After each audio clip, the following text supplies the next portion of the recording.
Holy shit.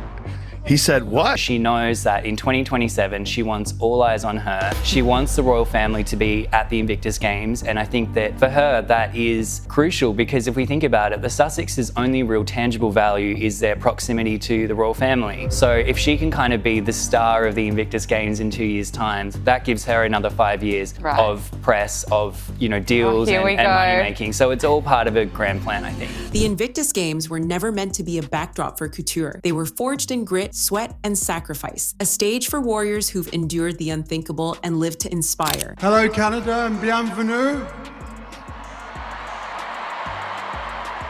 Today, and for the next week, warriors unite.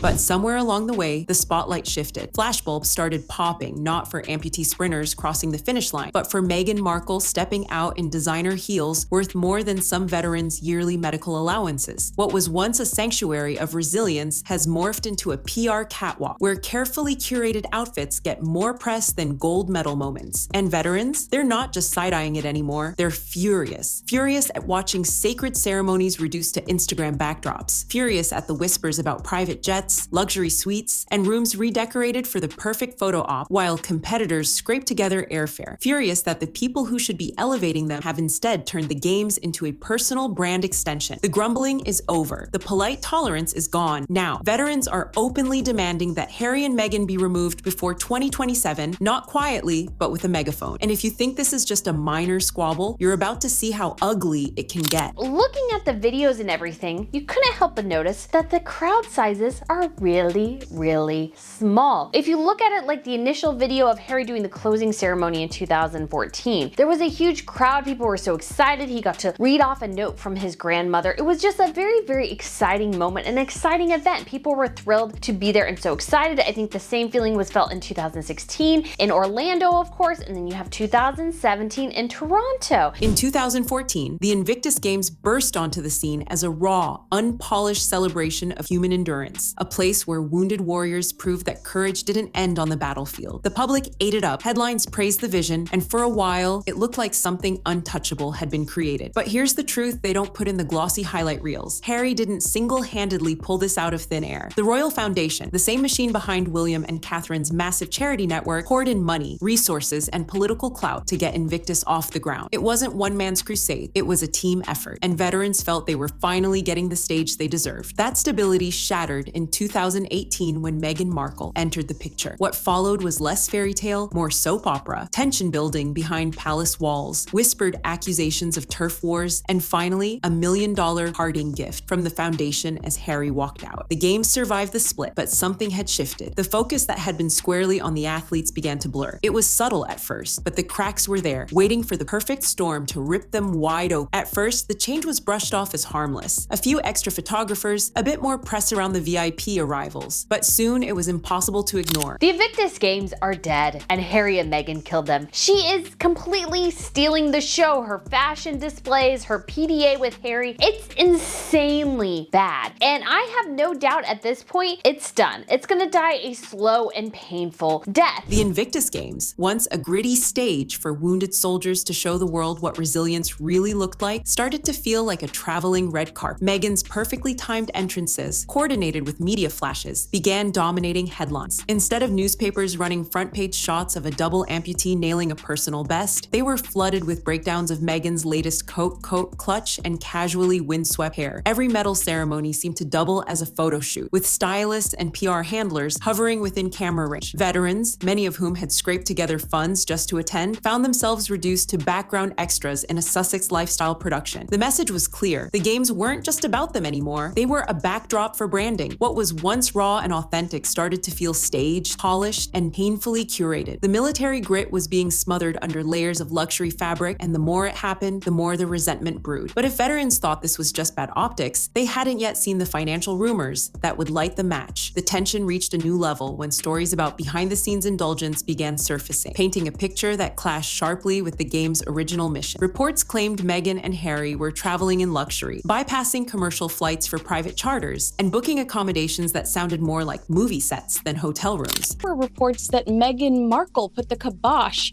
on David getting any photos with Prince Harry at Invictus because she felt like David and Victoria would outshine her in some way, so she wanted to make sure that they weren't photographed together and did. One insider alleged that entire suites were refitted to match Meghan's personal style, from wall colors to custom decor, all to ensure the perfect aesthetic for photographs. Then came the talk of high-end outfits being billed against event budgets, each look meticulously styled for maximum media coverage, while athletes were left to juggle their own expenses. Veterans who prided themselves on stretching every penny suddenly found themselves competing under the shadow of extravagance they couldn't relate to. These accounts, true or not, hit a nerve because they reinforced what so many were already feeling, that the focus had drifted far from service, sacrifice, and sport. The games were in danger of being remembered less for record-breaking performances and more for wardrobe breakdowns in fashion columns. And just when it seemed the grumbling couldn't get any louder, a single ill-judged appearance pushed the entire conversation into a full-blown public scandal. It was supposed to be a lighthearted public appearance, a chance to mingle casually with athletes between competitions. Instead, it became a defining moment for all the wrong reasons. Meghan arrived at a military-linked Invictus event in short denim cutoffs and flip-flops, a look more suited for a music festival than a gathering honoring wounded service members. Cameras caught every angle, and within hours, images flooded social media. The backlash was instant. Veterans and their supporters called it disrespectful, tone-deaf, and completely out of touch with the formality and dignity the occasion demanded. Comment sections lit up with biting remarks, memes, and side-by-side comparisons of her attire against the crisp uniforms and service dress worn by those around her. What stung most for many was the symbolism. This wasn't just about shorts, it was about priorities. To critics, it was the clearest proof yet that the games had shifted from honoring sacrifice to curating a celebrity brand. Meghan Markle has spent $35,000 on a new Invictus Games wardrobe, including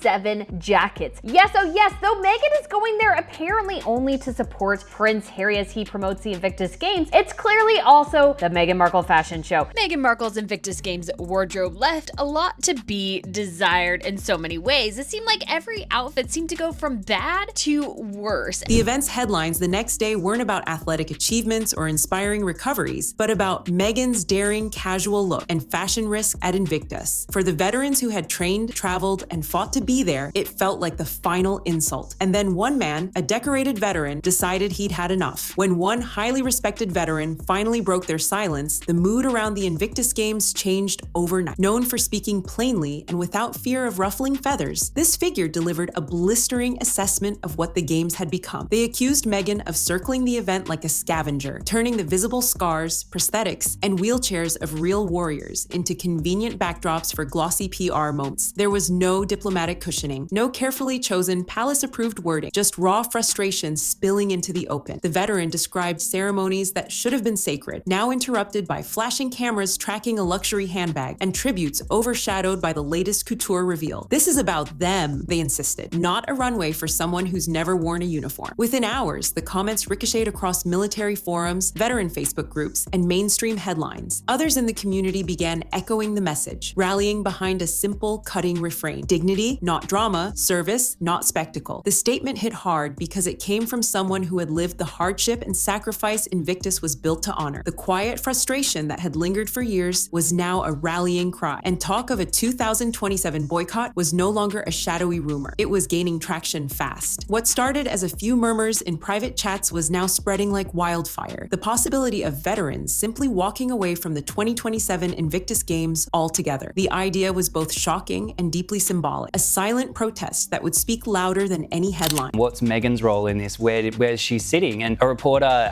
who spoke to the Daily Mail said that she is giving it her blessing. She does want to move forward with this reconciliation because she has big plans, and these big plans all sort of surround the 2027 Invictus Games, which will be in Birmingham. So a big return. This is Harry's signature charity, his signature event. It's coming back to the UK in 2 years' time. In small circles, athletes discussed refusing to register. Sponsors were said to be asking asking quiet questions, and supporters debated whether showing up would only help feed the very spectacle they were pushing back against. The threat wasn't just about empty seats, it was about stripping the games of the very heartbeat that gave them purpose. Without the veterans, without the wounded warriors who embodied its mission, Invictus would be a hollow brand, all banners and speeches, no soul. Some saw it as the only way to force the board to act, to cut ties with the Sussexes before the event became nothing more than a celebrity photo op. Others worried it might kill the games entirely, but the mood was shifting. The polite emails had stopped. The carefully worded feedback was over. What was left was resolve. And if organizers thought the veterans were bluffing, they were about to learn just how serious the threat had become. For many veterans, the bitterness wasn't just about Meghan, it was about Harry himself. Once seen as a kindred spirit who had worn the uniform and understood the weight of service, he was now viewed by some as a man who had traded that authenticity for celebrity sparkle. In the early years, his presence at the games felt genuine, grounded in shared experience and mutual respect. But somewhere along the way, that connection began to fray. The Harry who once sat quietly with competitors, swapping war stories out of the spotlight, was now the Harry posing under stage lights, rolling out sound bites polished for headlines. Critics inside the veteran community began saying he no longer protected the games from becoming a tabloid stage. He had allowed it, even embraced it. Whispers grew that his decisions were guided less by the event's mission and more by the brand he and Meghan were building together. That shift didn't just disappoint people, it stung because they had believed in him. The frustration wasn't about petty optics, it was about trust, and for some, that trust was gone. King Charles is reportedly growing wary of Prince Harry and Meghan Markle, with royal insiders suggesting that there may be an ulterior motive behind Harry's kind of moves to potentially patch up the relationship with his father. Every meeting and every sort of repatriation with Harry carries a huge risk because every conversation could end up in a podcast or a book, and there's no confidentiality clearly around what's being shared with them and Harry and Meghan. So now the question wasn't whether the Sussexes could stay, it was whether Harry even remembered why the games existed in the first place. The idea of removing Harry and Meghan from the Invictus Games might sound impossible. After all, Harry has been the public face of the event since day one. But in reality, the games aren't his personal property. They're run by a board, funded by sponsors, and answerable to the athletes and supporters who give the event its purpose. If enough pressure builds from veterans, donors, and the public, the board could quietly sideline the Sussexes or replace them with new figureheads who carry less baggage. It's happened before in the charity world. High-profile patrons stepping down to focus on other commitments after controversies made their position untenable. Behind the scenes, some insiders reportedly believed the games would thrive without the celebrity drama, allowing the focus to return to competitors and their stories. The risk of keeping them on? More headlines about outfits, optics, and luxury than about resilience and recovery. The risk of letting them go? A messy PR fallout that could briefly overshadow the games, but only briefly. The veterans' stance is clear. Dignity first, no matter who has to leave to protect it. And if the board decides to act, the Sussex exit from Invictus could happen faster than anyone thinks. The Invictus Games were never meant to be a Fashion Week sideshow. And for the veterans who've bled, fought, and clawed their way back from the edge, the message couldn't be clearer. The mission matters more than the marquee names attached to it. Whether the Sussexes stay or go will depend on whether the board values celebrity over service. But one thing's certain, the veterans won't sit quietly while the soul of the game slips away. And if you think this story ends here, you haven't seen the half of it. Because while Harry is facing growing calls to step aside, a bombshell move has already shaken him to his core. The chairman of Invictus appointing David Beckham as his potential replacement. That's not speculation, that's the headline shaking the Sussex camp right now. If you want the full breakdown of how that happened and why it's got Harry so rattled, go watch my previous video. It's live right now on Flying Star Spotlight, and trust me, you don't want to miss it.